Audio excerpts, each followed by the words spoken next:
So my water broke with Georgianne 5 weeks early. We didn't expect her to go to the NICU because she was 5 pounds 7 ounces, but she ended up unexpectedly going to the NICU, and 24 hours after she was born, I went back. Matt had left to tend to some things at home, and I went back with some milk for Georgianne, and I was immediately greeted with one of our nurses, and she just said, Georgianne's taken an unexpected turn for the worse. They're working really hard to get orders in to intubate her, that she really was struggling to breathe and that they needed to act quickly, and I had to sign a bunch of paperwork. And it was just at that moment that we realized that she couldn't manage breathing on her own any longer.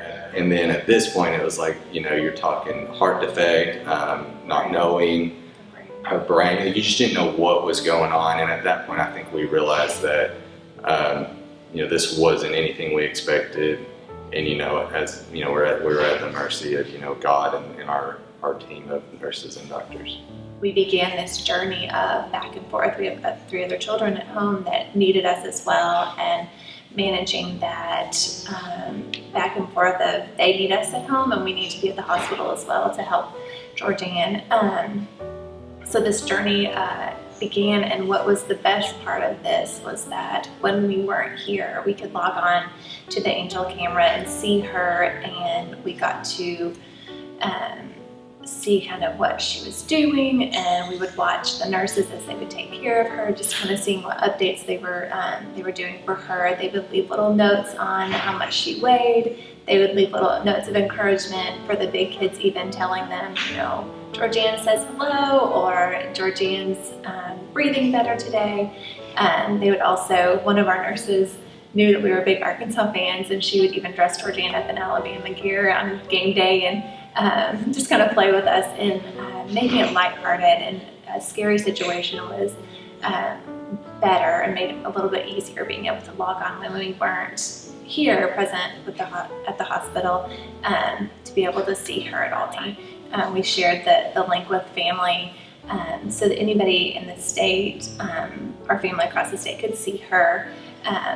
One day in particular, I remember sitting in this cold, dark NICU room with her. I was by myself, and she was just resting peacefully. We couldn't hold her yet, so I was just kind of watching her, and it's very alone and isolating feeling sitting there in this dark room with your baby, not knowing what's next, what's going to come up, what are we going to have to deal with next. And I was watching her, and I saw the light on the camera start blinking, and that meant that somebody was logged on. So I knew that some of our friends or family was there with me in that moment, just watching over her and looking at her. It kind of made that isolation kind of go away, just knowing that I wasn't alone in that room with her.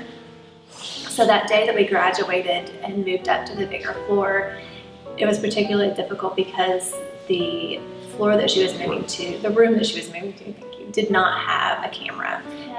And I was leaving her on this brand new floor with brand new people, and I couldn't check in with her when I was gone. And it was very scary feeling, just not being able to see her, not being able to watch her through the night. It was very hard to leave her. So we're a year out now. She just turned 1 last month, and obviously she is into everything. She's by far our most active child. But we want to say first, thank you for the donors that provided the cameras. I know that those are 100% donated.